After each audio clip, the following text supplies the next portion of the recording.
मैं कुछ कहूं तो आप डरोगे तो नहीं? भाई जी ने बोला नहीं नहीं मैं क्यों डरूंगा। उन्होंने बोला मैं आदमी नहीं हूं। भाई जी ने मैं एक प्रेत हूं। प्रेत बोलते भाई जी ने कहा भाई मेरा प्रेत से कभी सामना। भाई जी का गला सूख गया। अचानक उसे स्वप्न आता है। स्वप्न में भगवान उसके आते हैं और भगवान उसे कहते हैं सेठ जयदयाल गोयनका बहुत अद्भुत महापुरुष। इतने में तो हाहाकार मच गया। हरिराम सेठ जी चप्पल उठा के किसी समय जिन्होंने रघुपति राघव राजा राम को विश्व प्रसिद्ध किया, विष्णु दिगंबर पालुस्कर जी, 5 रुपए में भगवान के दर्शन कर लो। भाई ये हिंदू स्त्री वहां कब्रिस्तान में क्यों जा रही है? आस भाई जी का चरित्र सुन रहे थे। उस चरित्र में हम जहां तक पहुंचे उसे आपको आगे सुनाते हैं। बाबूजी का चरित्र अपने आप में किसी ने सुना भी हो तो भी नया लगता है। ये विशेष बात है। दिने दिने नमं नमं नमामि नंद संभवम यशोमति किशोरकम नमामि चित्त चोरकम। बहुत सुंदर भगवान का चरित्र जैसा सदा नित्य नूतन बना रहता है, ऐसे ही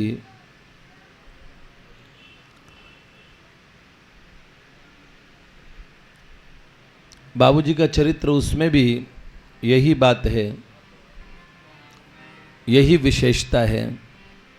क्योंकि वो खुद भी तो अजी प्रेम की मूर्ति नागर नटकी, प्रेम की मूर्ति नागर नटकी, पुण्य थली बरसाने प्रगति, पुण्य थली बरसाने प्रगति, माया की छाया सब सटकी, माया की छाया सब सटकी, प्रेम की मूर्ति नागर नटकी, प्रेम की मूर्ति नागर नटकी।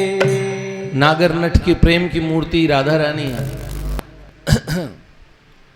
और श्री राधा रानी को, श्री माधव को, राधा माधव युगल को अपने रोम रोम में, अपने भीतर आत्मसात कर लेने वाले परम पूज्य बाबूजी को सचल वृंदावन कहा गया। और ये सचल वृंदावन की उपाधि हमने नहीं दी, ये श्री कृष्ण ने बाबा को कहा कि चलता फिरता वृंदावन, सचल वृंदावन तो भाई जी हैं। बाबा तुलसी ने जैसे संतों की उपमा की, जिमि जग जंगम तीरथ राजू, मुद मंगलमय संत समाजु। जंगम तीर्थ, तीर्थराज प्रयाग संत होते हैं। और भाई जी तो वृंदावन में श्री चरणन में हमको रहना है। संतन के संग बैठ बैठ हमें नाम सिमरना है। वृंदावन में श्री चरणन में हमको रहना है। तो तीर्थराज वृंदावन में जाके पवित्र हो जाता है, तीर्थराज प्रयाग भी। तो इसलिए भाई जी के चरित्र में हमने अब तक सुना कि किस तरह भाई जी बम्बई में आए और उस समय कितने बिजनेस किए वहाँ पे, अलग अलग फर्म्स खोली और बड़े उदार मना थे। कमाई इतनी नहीं होती उतना बांट देते थे। कितनी विधवाओं का घर का खर्चा, कितने अनाथ बच्चों का अनाथालयों में बोला कि इनका खर्चा हम देंगे। विद्यार्थियों का स्कूल में जा जा के पता करना कि इनकी किन किन बच्चों की फीस नहीं भरी गई है, किस कारण से नहीं भरी गई। उनके घरों में जाके पता करते, चुपचाप फीस भराते उनके। ये प्रारंभिक काल से ऐसे व्यक्ति के जीवन में भगवान आते हैं। हाँ, ऐसे नहीं मिलते भगवान। पूरा जीवन परिवर्तन होना चाहिए। लगा दो जान की बाजी, अगर गिरधर को पाना है, अगर गिरधर को पाना है। नहीं बाजार का सौदा जो पैसे दे के लाना है, नहीं बाजार का सौदा जो पैसे। जब ऐसी स्थिति होती है उन लोगों के लिए जो सर्वस्व न्यौछावर करते हैं, हाँ। कन्हैया तेरे दर्शन बिन नहीं हमसे रहा जाता, कन्हैया तेरे दर्शन बिन नहीं हमसे रहा जाता। बिरह का है बड़ा सागर, नहीं हमसे तरा जाता। बिरह का है बड़ा सागर, नहीं हमसे। अब बंबई में अलग अलग संत महात्मा भाई जी के यहाँ आने लगे और मैंने बताया कि सब गांधी जी इनकी दादी से मिलने रेगुलर आते थे, इनके घर पे ही आते थे दादी राम कौर से मिलने। और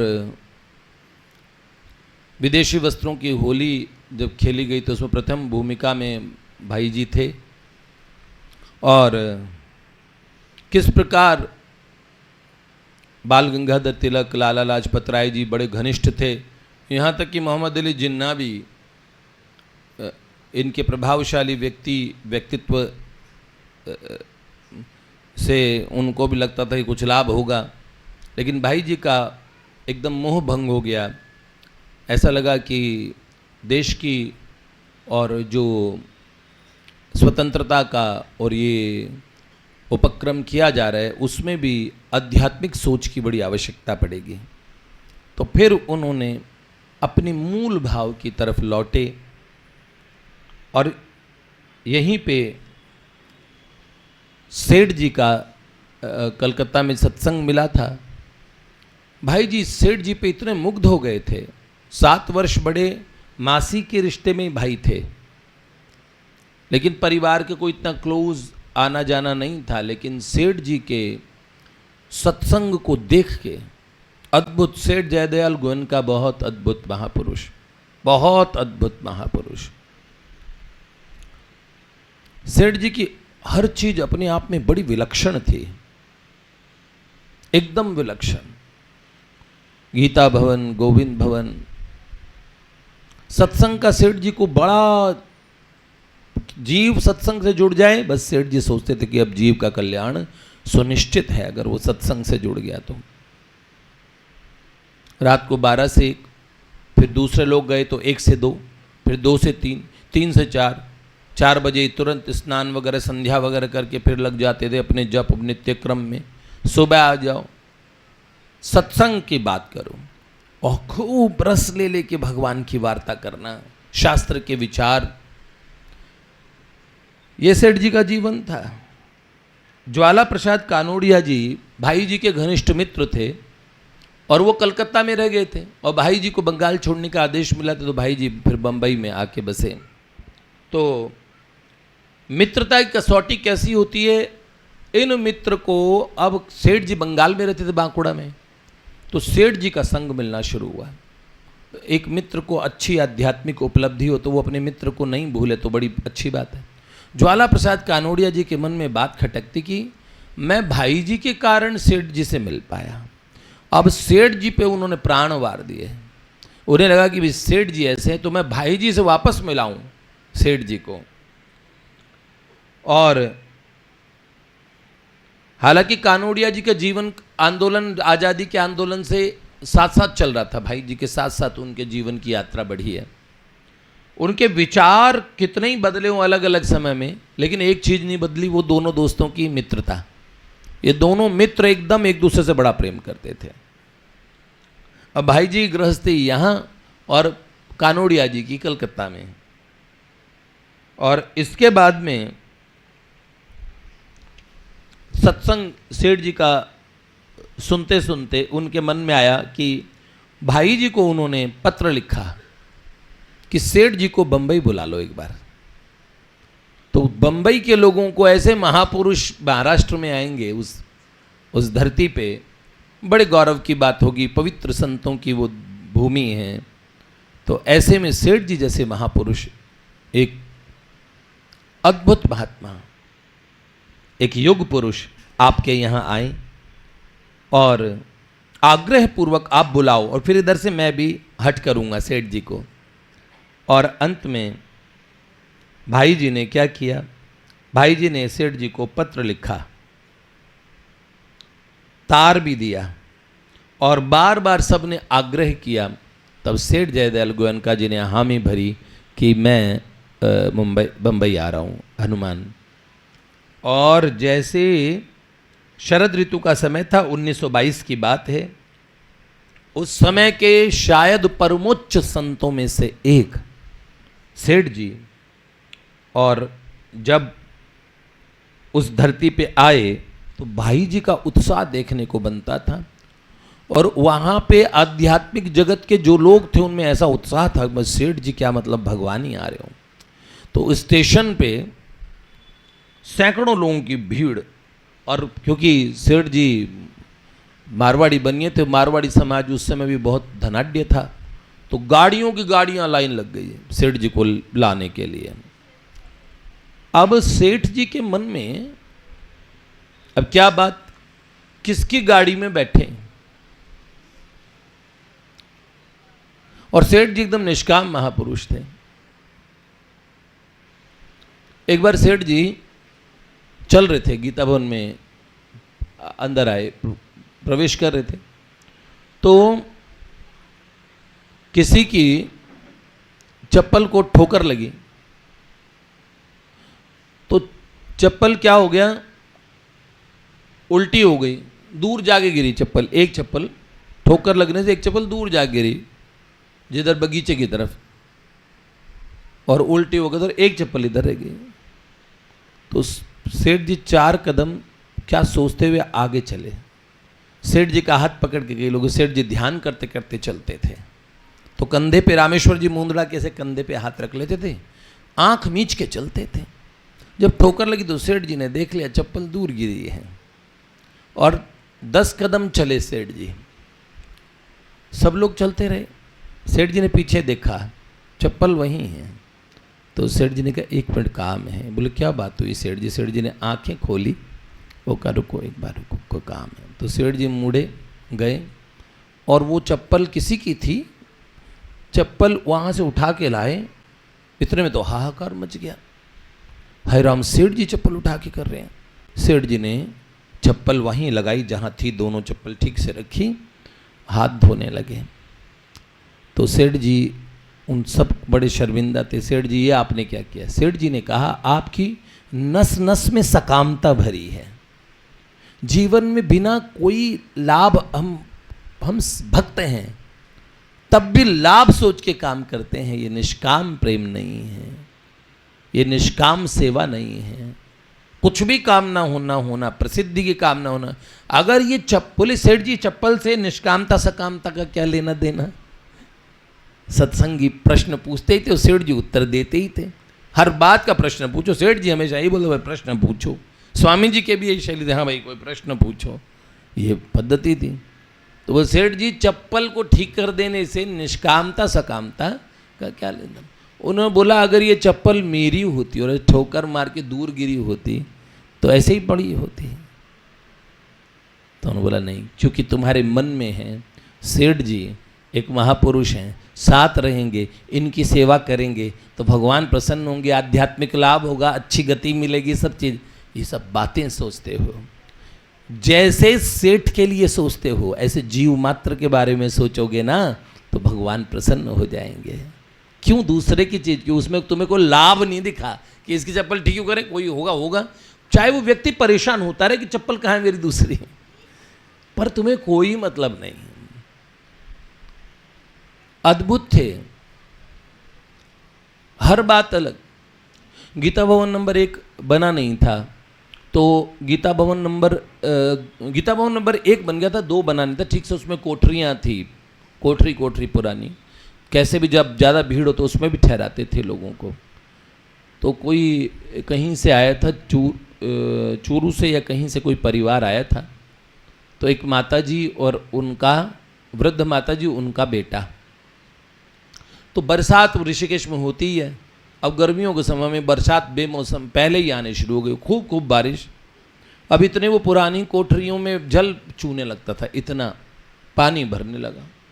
तो ऊपर से पानी गिर रहा था ना, तो वो माता जी और उसमें बैठी क्या कह रही है अपने बेटे को, ये जो सेठ है ना ये भी मुंह देख के टीका निकालता है। भाई माता जी ऐसे मत बोलो। बोला हाँ, और सब लोगों को और अच्छे वो गीता भवन में कमरे मिले, वो पहले के आए हुए थे भाई, उनको निकाल के तो नहीं भेजेंगे। अब व्यवस्था ही नहीं थी, जगह भी नहीं थी। तो बोले सेठ मुंह दे के टीका निकालता है और सब जो अच्छे मालदार लोग हैं उनको बढ़िया कमरे दे रखे हैं। हम बेचारे गरीब कुछ नहीं है ना हम लोगों के पास में, तो हमें ऐसे चूने वाला टपकने वाला ऐसा कमरा दे दिया। तो बेटे ने बोला नहीं माँ ऐसी बात नहीं है। अचानक संकल्प खटखटे तो देखा लालटेन लेके सेठ जयदयाल गोयनका जी खड़े थे। बोला माँ जी बरसात बहुत हो रही है, मेरे मन में विचार था यहाँ पानी जरूर टपक रहा होगा, तो उधर चलो मेरे कक्ष के पास में मैंने किसी को अपने उनको बोला है दूसरे कमरे में, उनको एक कमरे में रुक जाएंगे। आप वृद्धा हैं, आपको सही कमरा थोड़ा सही रहेगा, तो आप अब मेरे साथ चलो। वो तो वहीं रोने लगी। सेठ जी के जीवन के अंदर में निष्कामता कूट के भरी थी।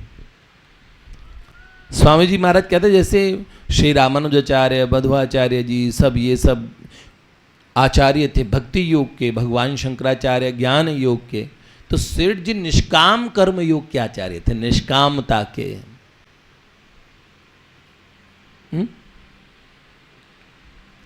बहुत बीमार हो जाते थे, कोई उनके लिए अनुष्ठान करने लगता था तो कहते कि जो मेरे लिए भगवान से अनुष्ठान करके प्रार्थना करेगा वो मेरे प्यारे का विधान बदलना चाहता है। अगर मेरी पीड़ा में उन्हें खुशी है तो वो रहनी चाहिए।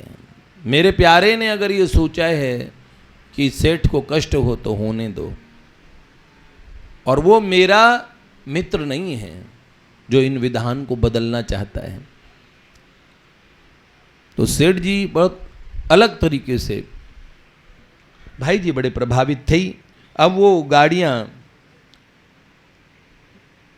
में बैठ के जाते तो जो 4-5 लोग एक गाड़ी में बैठते उन्हें सेठ जी का सानिध्य मिलता। सब लोगों को चाव था मेरी गाड़ी में बैठे, मेरी गाड़ी में बैठे। तभी सच्चे संत में विषमता तो होती नहीं और उनकी हर चेष्टा ऐसी होती है। और सेठ जी तो समत्व योग में भरे पड़े थे, सबके थे सेठ जी, सबके आंखों को सेठ जी ने एक बार देखा, उम्मीदों से देख रहे थे कि हमारे साथ चले, हमारे साथ चले, हमारे साथ। सेठ जी ने हाथ पकड़ा और पैदल चल दिए। स्टेशन से पैदल चल दिए तो लोग पीछे पीछे भागे, सेठ जी क्यों? सेठ जी ने कहा पैदल ही चलेंगे। अब लोगों ने नारायण नारायण नारायण नारायण नारायण राम राम राम नारायण नारायण नारायण नारायण कीर्तन करना शुरू किया। जो सैकड़ों लोगों से सेठ, हजारों लोगों का काफिला बन गया, जुलूस बन गया अपने एरिया तक जाते जाते। ऐसे अद्भुत स्वागत उस समय में, जिसमें मीडिया का कोई साधन नहीं था, सोशल मीडिया तो होता नहीं था, अखबार छपा करते थे, टेलीविज़न आया नहीं था, तो ऐसा लग रहा था कि अद्भुत।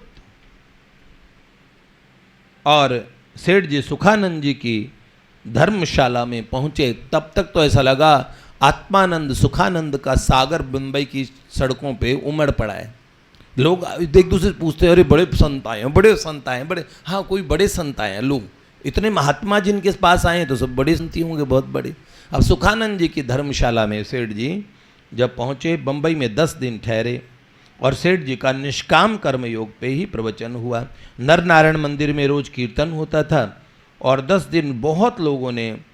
और जब सेठ जी की विदाई का समय आया तो सेठ जी ने बड़ी विनम्रता से कहा कि ये जो मैं जाऊंगा उसके बाद ये सत्संग बंद मत करना भैया, सत्संग करना, बस ये मैं आप लोगों से चाहता हूँ। तो शिव नारायण जी निमाणी थे, उन्होंने बोला सत्संग तो होना चाहिए, मैं 5 साल के लिए अपनी बाड़ी में जगह देता हूँ, हमारी बाड़ी में, और 5 साल तक आराम से सत्संग करो। तो वक्ता की व्यवस्था कर दीजिए, सेठ जी जो प्रवचन करे। तो सेठ जी ने भाई जी को कहा कि हनुमान सत्संग की बातें तुम कहा करो। तो भाई जी ने बड़े पहले झेप सा गए, उन्हें लगा मैं प्रवचन, मैं तो साधक हूँ, कैसे प्रवचन करूँगा। सेठ जी ने कहा नहीं तुम बोलो, शास्त्रों की बात बोलो, अच्छी बात होती है, भगवान की बात करनी चाहिए, ये साधना है। तो भाई जी को अंत में नतमस्तक होना पड़ा। सेठ जी बम्बई से लौट आए और अपनी स्मृति में सत्संग की धारा छोड़ गए। ये धारा फिर भाई जी के कारण ऐसे प्रवाह से बह चली। भाई जी गीता जी पे विस्तार से प्रवचन करने लगे। सेठ जी को गीता जी बड़ी प्रिय थे, तो गीता पे भाई जी बोलने लगे। कई वर्षों तक भाई जी ने जब बम्बई में थे तो गीता जी पे बोलते रहे। और गीता की 2 आवृत्तियां, पूरी गीता जी की 2 आवृत्तियां, 18वें अध्याय के 66वें श्लोक पर 1 महीने तक बोले भाई जी, और एक श्लोक पे 1 महीना। पहले तो दिन में सत्संग होता था, फिर रात में भी होने लगा। सत्संग में मारवाड़ी, मराठी, गुजराती भाषी सभी लोग आते थे। जमुनालाल जी बजाज भी रेगुलर आते थे, गांधी जी के कई अनुयायी जो श्री कृष्णदास जाजू जी, ये सब लोग भी आते थे। फिर भाई जी रामचरितमानस पे प्रवचन करने लगे, सब लोग मंत्रमुग्ध होकर सुनते। बीच बीच में बड़े बड़े महात्मा जब आते बम्बई में, तो अच्युत मुनि जी, उड़िया बाबा, हरि बाबा, जब ये आते थे तो भाई जी इनके प्रवचन करवाया करते थे। और उसी काल में भोले बाबा, उड़िया बाबा, हरि बाबा, स्वामी शिवानंद जी जो शिवानंद आश्रम है ऋषिकेश में, चिदानंद मुनि जी वाला, और प्रभुदत्त ब्रह्मचारी जी, और रामानुज संप्रदाय के अनंताचार्य जी, जगत गुरु अनंताचार्य जी महाराज, और बल्लभ कुल के गोसाई गोकुलनाथ जी महाराज, ये भाई जी के बड़े प्रेमी बन गए इसी समय में। और ये सब संत भाई जी, और पंडित हरिबख्श जोशी जी गीता जी के नए नए श्लोक भाई जी को आके सुनाते थे। और इसी समय जिन्होंने रघुपति राघव राजा राम को विश्व प्रसिद्ध किया, विष्णु दिगंबर पालुस्कर जी, वो भाई जी के अत्यंत घनिष्ठ हो गए। आगे उनका हम आपको अनुभव भी सुनाएंगे बड़ा अच्छा। और फिर ज्येष्ठ में पड़ा पुरुषोत्तम मास, अधिक मास 1923 में, और विष्णु दिगंबर पालुस्कर जी कथा हुई उसी काल में। और इस तरह गीता जी पे भाई जी और इतने सुंदर प्रवचन के साथ नगर कीर्तन कराया करते थे। रामनवमी, जन्माष्टमी, छारंडी के दिन पूरे बम्बई शहर में कीर्तन की धूम मस्ती थी। और भाई जी कीर्तन में नृत्य करते थे, झूम झूम के नृत्य कराना और ऊंचे ऊंचे स्वर पे भगवान का नाम बोलना, और उनकी ऐसी प्रेम विभल अवस्था।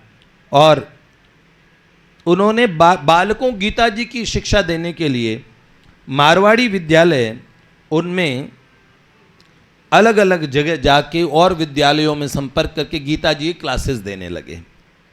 और जब भाई जी ने गीता जी की क्लासेस देनी शुरू की, उस समय के जो बाद में प्रसिद्ध समाजवादी नेता भी हुए और भाई जी की गीता जी क्लास अटेंड करते थे, ये लोहिया पार्क जिनके नाम पे है, राम मनोहर लोहिया। तो भाई जी के प्रारंभिक बालकों में, गीता जी की क्लास को अटेंड करने वाले बालकों में राम मनोहर लोहिया भी एक रहे। जो लोहिया पार्क आप जाते हो ना, हाँ, तो और वो कई बार अपने भाषणों में बोलते कि यद्यपि बहुत ज़्यादा आस्तिक नहीं थे, वो बहुत ज़्यादा वो नहीं थे, लेकिन वो कहते थे कि मैंने गीता जी के कुछ अच्छी और उपदेश जो मेरे जीवन में जीवन भर काम आए, तो वो कहते थे गीता प्रेस गोरखपुर के श्री हनुमान प्रसाद पोद्दार जी, उनसे मैंने गीता जी के कुछ ऐसी चीज़ें सीखी जो मैं कभी नहीं भूल सकता। तो भाई जी को वो कई बार याद करते अपने भाषणों में। और ये सब सेठ जी की एक यात्रा का परिणाम था, कहने का भाव। सेठ जी एक बार गए तो भाई जी ने, और इधर दादी राम कौर जी 29 अप्रैल 1923 को नृसिंह जयंती के दिन, और वैशाख शुक्ल त्रयोदशी थी उस समय, उन्होंने दादी बैठ के, जैसे इनके दादाजी कनीराम जी सोहम सोहम का जप करते गए। श्री हनुमान जी की भक्ता थी, पर ज्ञान और भक्ति में कोई अंतर नहीं मानते थे, तो दादी भी सोहम का जप करते गई थी। और भाई जी के जो दादाजी थे, जो वास्तविक दादाजी, मतलब ताऊ जी, ये ताई जी थी जिनको दादी हम कहते हैं, तो वास्तविक दादाजी तो मैंने आपको पहले दिन ही बता दिया, वो तो जाके से बोलने लगे, गौशाला में आके बैठ गए, स्नान किया और बोला देखो भगवान का यान आ गया, कीर्तन करो। तो जोर जोर से महामंत्र कीर्तन करने लगे। भगवान के पार्षद आ गए, मुझे नहलाओ, चंदन लगाओ। अब चंदन लगाया, अब मैं जाता हूँ। और जोर जोर से कीर्तन करते हुए वो भगवान के धाम गए। तो भाई जी के परिवार की एक कर्णधार थी। एक बार को परिवार सारा सूना हो गया और बड़े सुंदर तरीके से भाई जी ने उनकी अंत्येष्टि क्रिया वगैरह सब की। भाई जी का भगवान में विश्वास बड़ा बढ़ चुका था। भगवत विश्वास की वो चलती फुटती एकदम ऐसे प्रतिमा थे। बाबा अपने जीवन के उत्तर काल में एक बात कहते थे कि मेरे को बहुत आस्तिक लोग मिले, लेकिन आस्तिक कोई 20% वाला, 30% वाला, कोई 35% वाला। बड़े अच्छे अच्छे महात्मा मिले, उनमें भी 50% में बराबर आस्तिक, 56%, 60%, बाबा ऐसे नंबर दे देते। पर उन्होंने बोला 100% आस्तिक भाई जी जैसा होना बड़ा एक विलक्षणतम घटना होती है। तो भगवत विश्वास, भगवान के भरोसे, भगवान के, अब सेठ जी तो भगवान से कुछ मांगा नहीं करते थे, तो निष्कामी थे। और भाई जी के जीवन में बहुत प्रार्थनाएं थी। किसी को कष्ट में देखा, प्रार्थना कर दी उसके लिए। भाई जी का जीवन प्रार्थना में था। तो बात निष्काम सकाम की नहीं है। बाबा कहते थे बाप भगवान से जुड़ाव की, लगाव की है। बंबई प्रवास के समय एक विचित्र घटना हुई। क्या? भाई जी को एक बार कोई बिजनेस के काम से इंदौर आना पड़ा। इंदौर के पास एक मोहू नाम का छोटा शहर, एक मोहू नाम का नगर है, तो वहाँ पे भाई जी आए। और जब भाई जी पहुँचे रात को स्टेशन से, जब गाड़ी से उतरे तो रात हो गई थी। और कोई धर्मशाला का पता किया, धर्मशाला में गए तो धर्मशाला में, और रात्रि कारण व्यवस्थापक से संपर्क किया तो व्यवस्थापक ने, मैनेजर ने बोला हमारी धर्मशाला में कोई जगह, कोई कमरा खाली नहीं है, ऐसा बोला। भाई जी ने कहा मेरे को केवल रात्रि विश्राम करना है, अगर आप कोई बरामदा भी दे दें तो मैं वहाँ चटाई बिछा के लेट जाऊँगा, केवल रात्रि विश्राम के लिए, छाया के लिए कोई छत चाहिए, तो आप चल जाएगा मुझे। तो बड़े ब्लंटली जो मैनेजर था उसने साफ कह दिया, आपको एक बार कह दिया ना कमरा खाली नहीं है, जाइए, अगर इतना ही है तो कोई होटल में ठहर जाइए। भाई जी को होटल का वातावरण कभी भी अच्छा नहीं लगता था, तो होटल में ठहरना उन्हें पसंद भी नहीं था। तो होटल में ठहरने का कोई प्रश्न ही नहीं भाई जी के नियमों, क्योंकि होटल के अंदर पवित्रता नहीं होती, भाई जी को वो पवित्रता को बड़ा, जब उसने बड़ा सख्ती से बोला तो भाई जी चुपचाप बाहर आ गए। उन्होंने कुछ नहीं देखा। अनजान शहर है, कल सुबह की प्रतीक्षा करते हैं तो रात कहाँ बिताएं। अब शेष रात्रि कहाँ गुजारें। तभी उन्होंने देखा धर्मशाला के पास एक जगह है, वहाँ घोड़े हिनहिना रहे थे और घोड़ों की लीद वगैरह से वो एक गंध आती है। तो भाई जी ने वहाँ देखा, वहाँ बहुत सारे घोड़े बंधे हुए थे। पुराना ज़माना था, 1923 के समय, तो गाड़ियाँ वाड़ियाँ नहीं चल, तांगे वांगे बड़े चलते थे। तो वो घोड़ों का अस्तबल था और उन्हीं का था जिनकी धर्मशाला थी।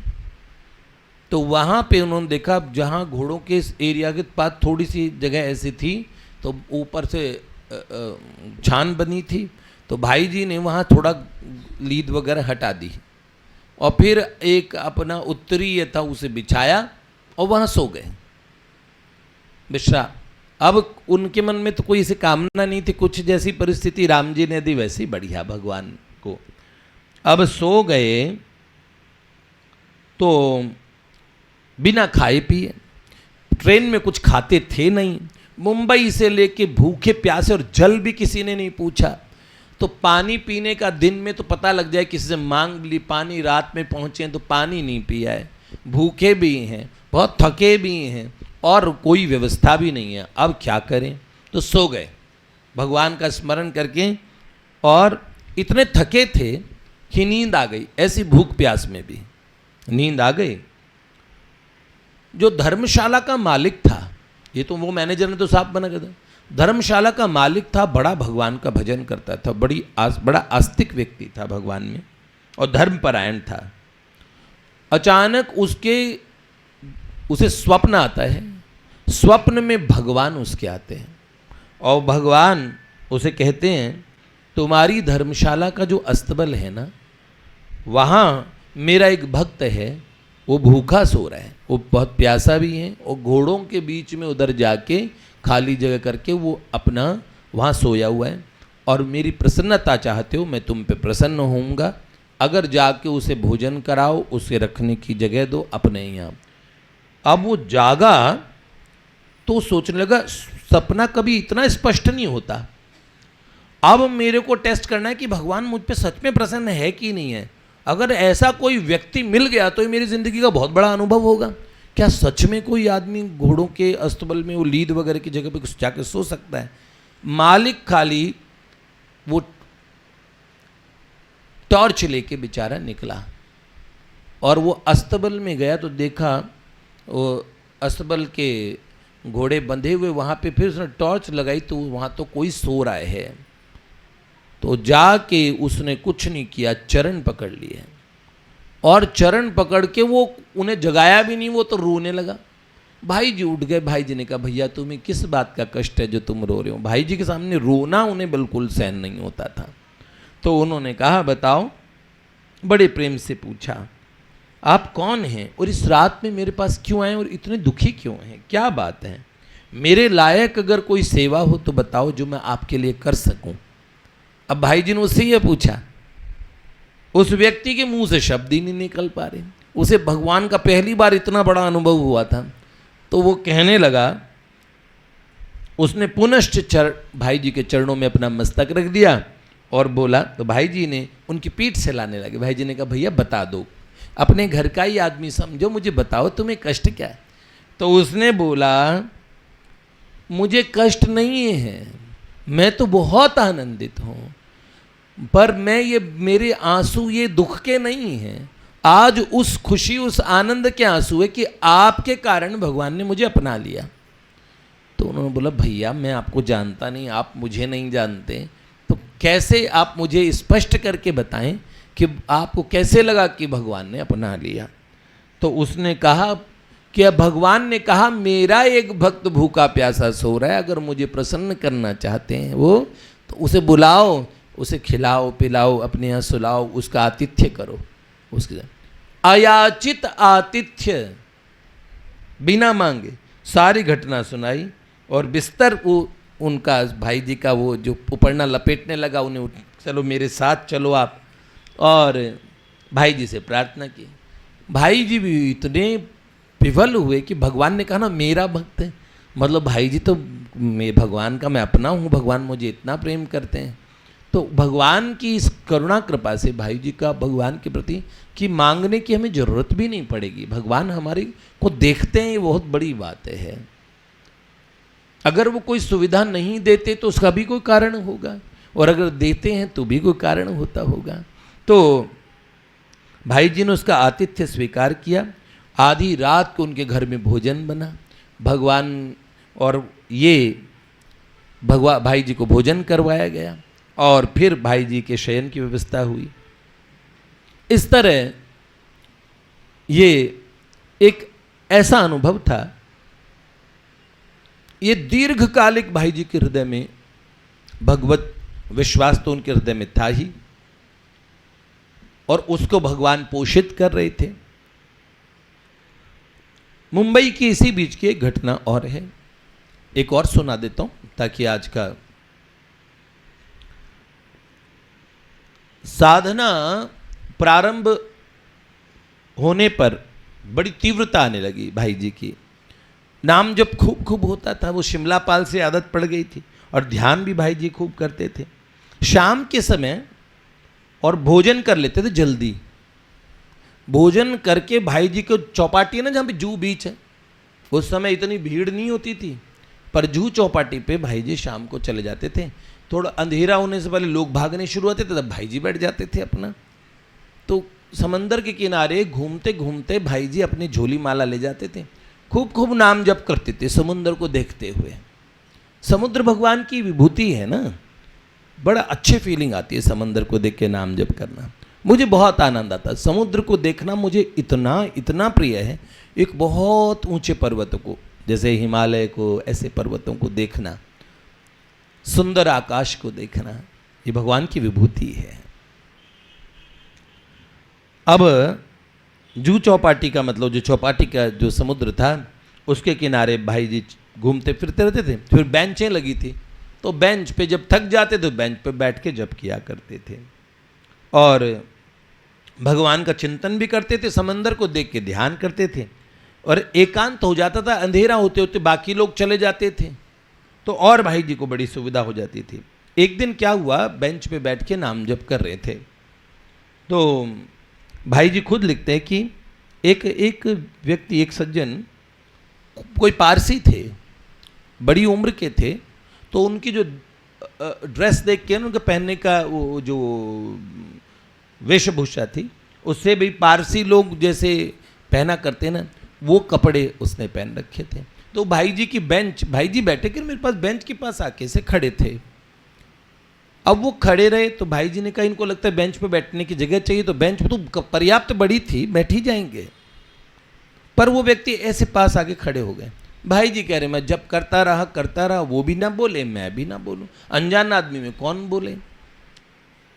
तो नाम जब करते करते जब काफी टाइम हो गया, आधा पौन घंटा वो बंदा ऐसे ही भाई जी को देख रहा है, तो भाई जी ने कहा बूढ़ा आदमी है, कोई इंटरेस्ट लेके मुझे देख रहा है, नाम जप कर रहा हूँ। तो भाई जी ने कहा ऐसी सभ्यता नहीं है, बड़ी उम्र का मैं बैठा रहूं, अरे जगह है तो भी मैं बोलूं तो सही, आप बैठ जाओ। तो भाई जी ने कहा साहिब जी आप खड़े क्यों हैं, बहुत देर हो गई, थक गए होंगे, आप बैठ जाइए, देख यहाँ जगह है, आराम से बैठिए। जैसे कहा बहुत देर हो गई आपको खड़े खड़े। तो वो व्यक्ति भाई जी को बोला मैं कुछ कहूं तो आप डरोगे तो नहीं। भाई जी ने बोला नहीं नहीं मैं क्यों डरूंगा। उन्होंने बोला मैं आदमी नहीं हूं। भाई जी ने मैं एक प्रेत हूं। प्रेत बोलते भाई जी ने कहा भाई मेरा प्रेत से कभी सामना नहीं। भाई जी का गला सूख गया। उन्होंने कहा भयभीत हो गया, पसीना भी आ गया। भाई जी अपने शब्द करें मुझे पसीने आ गए और मैं डर गया। देखो ये एक सच्चे संत की बात है, मैं डरा नहीं था, भूत आया मैं बिल्कुल डरा। लेकिन भाई जी कालांतर में भी बाद में भी यही बताते थे कि मैं बहुत डर गया था। है? तो डर गया था, पसीने आ गए। तो उस प्रेत ने कहा देखो भैया डरो मत, हैं? मैं कोई अनिष्ट नहीं करूंगा और मुझे आपकी सहायता चाहिए, आपका बड़ा मंगल होगा अगर आप मेरी सहायता करोगे। अब एक प्रेत इतनी शराफत से बात कर रहा हूं, तो आपको भी थोड़ा संतोष हो जाएगा, भूत है पर अच्छा आदमी है। अब उन्होंने कहा, भाई जी कुछ आश्वस्त हुए, उनका भय उसके समझाने के बाद थोड़ा कम हुआ। तो भाई जी ने कहा, भाई जी से वो कहने लगा, यदि आप मेरे से पहले बात नहीं करते ना तो मैं बोल नहीं सकता था आपसे। प्रेत लोग में अलग अलग प्रेत होते हैं, उनकी अलग अलग शक्तियां होती है, मैं सबको दिख सकता हूं, मेरे पास इतनी शक्ति है बस। पर मैं बोल तब सकता हूं जो कोई मुझसे बोले। कई बार लोग कहते हैं कहीं जाना और कोई बोले आ जाऊं क्या अनजाने में, तो ऐसे मत बोले आ जा भाई तो पद्दी पे ही बैठ जाएगा बेटा। बहुत बहुत सी घटनाएं ऐसी होती है। अपनी बाई गई थी एक धर्मशाला के, उसमें पूज्या रुक्मणी बाई, तो टॉयलेट में एक बुढ़िया बैठी थी, तुम सूखी कंकाल जैसी, आंखें उसकी जल रही थी बिल्कुल। तो उसने बाई को कहा, मैं तो भूतनी हूं, यहीं रहती हूं। तो बाई बाहर आ गई, वो भी बाहर निकल के आ गई भाई ने कहा, हाँ भैया क्या बात है? बताया कि मैं बड़ा बड़ा नाम जप करती थी तभी भूतनी बन गई है। तो पूज्यपाद जटिया बाबा सरकार एक बार वृंदावन में कोई ने वैष्णव का वेश बनाया। अब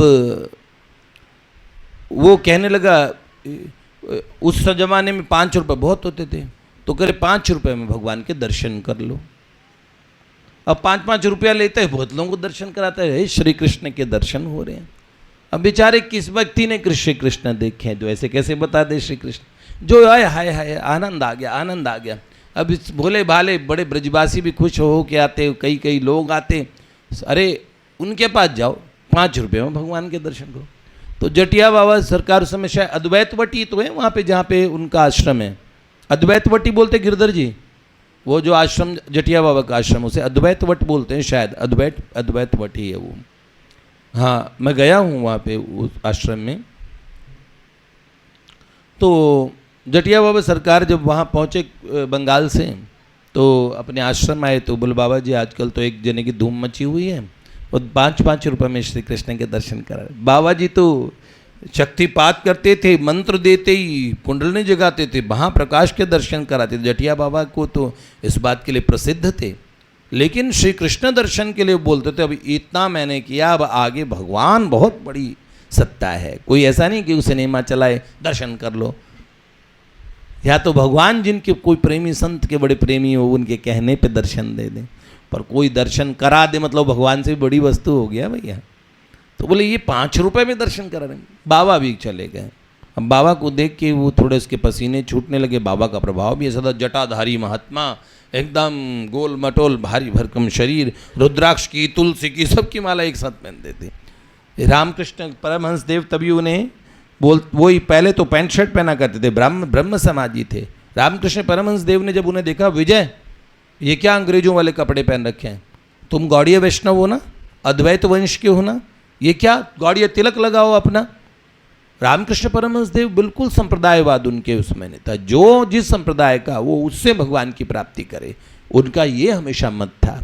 तो रामकृष्ण देव उन्हें कहा करते थे गौड़ीय तिलक लगाओ, कंठी माला पहनो, ये पैंट शर्ट नहीं धोती पहनो, ऐसे करके बोला करते थे। बाद में उन्होंने कहा मेरे पे रामकृष्ण देव की मुझ पर बड़ी कृपा थी, बड़ी कृपा थी। हालांकि मैं विवेकानंद जी वगैरह की तरह उनका शिष्य नहीं था, लेकिन मुझे बहुत उनका प्रेम मिला, ठाकुर रामकृष्ण परमहंस का। तो यही विजय कृष्ण गोस्वामी महाराज अनुभूत महात्मा थे। उन्होंने बोला हाँ भाई अपने भगवान को बुलाओ। वो तो डरा हुआ था बेचारे, उसने अपने भगवान बुलाए। तो श्री कृष्ण जब बाबा के सामने प्रकट हुए तो बाबा उन्हें देखने लगे और बाबा ने अपना मंत्र जब जैसे ही प्रारंभ किया तो बाबा की मंत्र शक्ति से वो त्राही त्राही करने लगा, वो रोने लगा। वो कहने बाबा मुझे छोड़ दो, मैं तो एक भूत हूँ, एक छोरे का भूत हूँ, मुझे इसने सिद्ध कर लिया। ये सेवड़ा है, सेवड़ा होते ना, कोई सुंदर जवान लड़के का भूत मिल गया होगा, अब उसे श्री कृष्ण बता देते थे। अब यहाँ चलने वाले हर आदमी की क्या कोई सुंदर लड़का ही दिखाई तो बिल्कुल श्री कृष्ण जैसा लगता है। श्री कृष्ण जैसा बताने के लिए श्री कृष्ण को देखने की बड़ी आवश्यकता है। कैसे बताएं? अब उन्होंने, वो प्रेत में बेचारा रोने लगा, बचाओ बचाओ। बाबा ने उसका तो उद्धार कर दिया। वो सेवड़ा भी वो बाबा के चरण में पड़ गया। प्रेतों में अलग अलग तरीके की एंटिटीज होती है, बहुत सारे। अधिकांश तो प्रेत इधर उधर बहुत पड़े होते हैं। हमारे पुराने लोग कहते थे कपड़े ऐसे मत सुखाओ रात में। क्यों कहते थे बेटा? आपका ये क्या है तो बॉडी ऑर्डर होता है ना, बॉडी की एक गंध होती है। कई एंटिटीज केवल उसको पाने के लिए, उनके शरीर में बड़ी आसक्ति होती है, उससे चिपक जाती है। हालांकि कुछ नहीं कर पाती है आपके घर में पवित्रता रहे साथ में, लेकिन आपके घर में जब से मांसाहार आएगा, मदिरा आएगी तो उन्हें बल मिलेगा। आपके घर में झगड़ा करोगे ना, झगड़ा करते ही वो एंटिटीज जाग जाती है। हाँ, अच्छा वातावरण हो रहा है।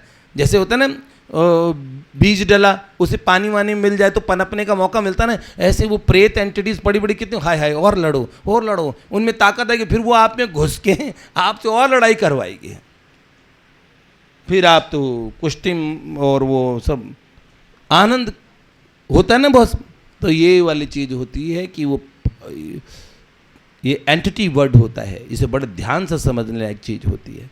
तो भाई जी से उस प्रेत ने अपनी स्थिति बताई कि बहुत हम जैसी और जो अस्तित्व हैं और हम भी उसके एक हिस्से हैं, पर आपकी आभा मंडल को मैंने नापा और मुझे पता है कि आप यहाँ नित्य आते हैं और मैं आपके विषय में बहुत कुछ यहाँ पे और मैंने नोटिस किया और मुझे लगा कि आप बड़े आस्थावान हैं, ध्यान करते हैं, जप करते हैं, एक अच्छे और एक प्रैक्टिसिंग हिंदू हैं। ऐसे खाली कहने के हिंदू नहीं, आप शास्त्रों को मानते हैं, सदाचार को मानते हैं और वास्तविक रूप से हिंदू धर्म के जो शास्त्रों के नियम है उसे, तो मेरे को आपसे सहायता की ज़रूरत है। तो उन्होंने बोला आपको मुझसे क्या सहायता चाहिए? तो उन्होंने कहा प्रेत लोक में मैं दिख तो सकता हूँ पर मेरी स्थिति ऐसी नहीं है, मैं थोड़ा बेटर जगह चाहता हूँ, परेशान रहता हूँ, तो आप मेरा पिंडदान करवा दीजिए गया में, तो मैं थोड़ा इस दिनहीन स्थिति से निकल जाऊंगा और आपका सदा ऋणी रहूंगा। अब उन्होंने कहा मेरी सदगति होगी, अच्छी गति हो जाएगी। तो भाई जी ने पूछ लिया पर महोदय आप तो पारसी हैं और श्राद्ध तो हिंदुओं में होता है। तो उन्होंने बड़ी अच्छी बात कही। उन्होंने बोला जो सत्य होता है वो जाति सापेक्ष नहीं होता, वो सदा सत्य होता है, वो कोई जाति धर्म का भेद नहीं होता, वो सत्य तो सबके लिए ही सत्य होता है। उसने अपना एड्रेस बताया, मुंबई में मेरा घर कहाँ था, मैं 6 महीने पहले मेरा देहांत हुआ था, सारी चीज़ें और बताया। वो अंतर्ध्यान हो गया। जैसे ही वो अदृश्य हुआ भाई जी के सामने, भाई जी वो एड्रेस पे गए। बांद्रा में उसका घर था और बड़ा पॉश एरिया था। तो बांद्रा में भाई जी उसे घर गए 6 महीने पहले, उसका नाम पता सब पता लग के, और उनके घर वालों ने बताया कि वो पारसी तो था लेकिन बड़ा उसके गीता जी और रामायण में बड़ा इंटरेस्ट था, गीता जरूर पढ़ता था वो। तो उसके मन में वहीं से प्रेत होने पे भी प्रेरणा आ गई, अगर मेरा हिंदू शास्त्रों के हिसाब से मेरा पिंडदान वगैरह हो जाए तो मेरी स्थिति ठीक हो सकती है। तो बाबा के हमारे समय की बात बता रहा हूँ कि एक सज्जन आते थे बाबा के पास में। बाबा के पास में बड़े, बाबा तो हमारे अद्भुत विभूति थे। एक सज्जन तो मुझे वहाँ मिले वाटिका में, तो उन्होंने बड़े टोपी वोपी पहन रखी थी, बूढ़े व्यक्ति थे एकदम मौलवी। तो उन्होंने मुझे ऐसे हाथ जोड़ा, जय श्री राम। तो मैंने भी कहा भैया अच्छी बात है, बाबा के समाधि के पास बैठे, जय श्री राम। तो वो गए तो मुझे वाटिका के एक पुराने परिकर ने कहा ये सज्जन बाबा के बड़े प्रेमी हैं और बाबा के समय से आते हैं, इनकी विशेषता बताएं। बोला हाँ। तो उन्होंने बोला कि किसी हिंदू को भी रामचरितमानस पूरी याद बड़ी मुश्किल से होगी। पूरी रामचरितमानस याद किसी को नहीं, पर इन्हें पूरी रामचरितमानस याद है। बाबा के जब से प्रेमी हो गए तब से राम जी के प्रेमी हो गए हैं। तो ऐसे ही एक सज्जन आते थे और जामिन अली भाई साहब, जामिन अली पहले एक बड़े कम्युनिस्ट थे, और कम्युनिस्ट थे और फिर बाबा के पास में आए, और बाबा से एक बार उनकी बातचीत हुई, ये कम्युनिज्म वगैरह दिमाग से निकल गया, बड़े आस्तिक हो गए, और बाबा के संग का उन पे बड़ा प्रभाव पड़ा। बाबा के दर्शन करने आते थे बीच बीच में, और भगवत विश्वासी हो गए बड़े। जब मरने लगे तो बार बार डरते थे वो, मुझे आकाश से उन्हें क्या दिखते थे जब वो मरते हुए, उन्हें कहा मुझे वो नोच रहे हैं, कौन, मुर्गे और वो भयानक भयानक से जीव दिखते थे उन्हें खाने के लिए, और वो डरते, अंत समय में बड़े ऐसे डर डर के वो मरे। तो जब उनकी स्थिति बाबा ने पता की तो बाबा ने कहा वो डरे इसलिए इतने डर रहे थे कि पूर्व में जब कम्युनिस्ट थे अपने उसके हिसाब से उन्होंने बहुत बहुत जीवों को खाया, बहुत बहुत जीवों को मारा, और अब क्या है वो दंड विधान अब उनके लिए जब आने वाला है तो उनको पहले ही दिख गया, पर उनके कल्याण के लिए कुछ करना चाहिए। तो जुगनू बुआ अपनी वाटिका में आती है, उनको बाबा ने भेजा कि वहाँ जाके, कितने 10 विष्णु सहस्त्र नाम बोला कि वहाँ जाके करो कब्रिस्तान में। अब वो प्रोफेसर थी, अपने एक स्टूडेंट से लेक्चर चल रहा था उनका, तो उन्होंने कहा कि कब्रिस्तान देखा है यहाँ गोरखपुर का? तो एक जने ने कहा मैडम मैंने देखा है। तो उन्होंने बोला मेरे को ले चलो, क्योंकि बाबा के दर्शन करने जाती थी वो को, तो बाबा ने उनको वैसे ही ऑर्डर किया, तो अगले दिन जी मैं कल जाऊंगी उनकी कब्र के पास में करूंगी। तो फिर उन्होंने, एक स्टूडेंट ने कहा कि मैडम मैं ले जाऊंगा, तो अपने स्कूटर पे ले गया उस समय। तो जब वो ले गया तो वो, अब लोग सोच रहे कि भाई ये हिंदू स्त्री वहाँ कब्रिस्तान में क्यों जा रही है, आसपास में उन्होंने को वो दुकानें लगी थी। बोले मैंने ऐसा माहौल पहले कभी देखा नहीं, और मैं जब गई वहाँ पे तो उनकी कब्र के पास में, और जैसे ही विष्णु सहस्त्रनाम शुरू किए तो उन्होंने बोला मेरे तो स्टूडेंट डर के भाग गया, और इतनी आंधी तूफान, ऐसे लगा पेड़ और सब इतना वहाँ पर। मैंने कहा मैं उधर, बाबा ने बोला उस दिशा में मुंह करके इतने विष्णु सहस्त्रनाम पढ़ने हैं, तो बोला मैं पढ़ती रही जल्दी जल्दी, और फिर ऐसे भाग के आई वहाँ से। बाबा ने बोला उनका कल्याण हो गया, वो उस चक्र से बाहर निकल आए हैं। तो महात्माओं के पास तो आत्यंतिक कल्याण की कुंजी होती है, और भाई जी ने उनका पिंडदान करा दिया। और फिर चौपाटी पे उस दिन गए तो वो भाई जी के सामने आए, वो बड़े अच्छे एकदम एनर्जेटिक और बढ़िया, और फिर आकाश में अंतर्ध्यान हो गए, ये बोलते हुए कि मैं आपको के प्रति कृतज्ञता व्यक्त करने आया हूँ, आपने मेरा काम किया। अब मैं प्रेत लोक से ऊंचे लोकों में जा रहा हूँ। प्रेत लोग एक अलग डायमेंशन में होते हैं, अलग अलग गंधर्व लोक, यक्ष लोक, ये अलग अलग डायमेंशंस में होते हैं। तो उन्होंने कहा मैं वहाँ उच्च लोक में जा रहा हूँ। और उसके बाद में भाई जी अक्सर जब उनका चिंतन करते कोई, तो भाई जी को आके बताते प्रेत लोगों की, अच्छे लोग, कई बार मरे लोग कौन सा कहाँ गया ये बताते थे। यहाँ तक कि उन्हें कई महात्मा जिन्होंने शरीर छोड़ दिया है और वो कोई ऊंची जगह है, उनसे संपर्क करा दिया भाई जी का। तो भाई जी को खाली किसका अंतिम संस्कार कहाँ हुआ, उसका नाम क्या था, गोत्र क्या था, ऐसे कोई बताया था, उसकी क्या गति हुई, भाई जी ये बताए थे। तो उस पारसी प्रेत ने इतनी भाई जी को प्रारंभ में किस तरह सारी स्थिति होती है, और कालांतर तक भाई जी, और जैसे उन्हें कोई डिटेल बताता ऐसे 10-20 केस भाई जी के पास आते ही रहते थे। वाटिका में भी सब लोग बाद में भी जानते थे, बाद में तो भाई जी लोकांतर की गति को जानने लगे, लेकिन प्रारंभिक अवस्था में ये, जैसे कुछ वर्ष पूर्व बनारस के एक होटल के एक व्यक्ति द्वारा अपने एक मित्र की हत्या कर दी गई। एक होटल के आदमी ने अपने मित्र को मार दिया। तो उसकी पत्नी गोरखपुर की बालिका थी, बड़ी दुखी थी। तो भाई जी से उसने पता करवाया कि वो कहाँ हैं, क्या स्थिति है उनकी। तो जब पता करवाया फिर उनके लिए इस तरीके से भाई जी को प्रारंभ में एक प्रेत तक ने सहायता की। इससे उनका पारलौकिक जगत में भी और उनकी जानकारी उसको लेके बढ़ी, और कई चीज़ों की जो शास्त्र की चीज़ें थी उनको उन्होंने प्रकट घटित होते देखा, उनका परिणाम अपने जीवन में उसको प्रैक्टिकली घटित होते हुए देखा। तो आगे हम कल और सुनेंगे उस विषय में, ठीक है। श्री लाडली लाल की।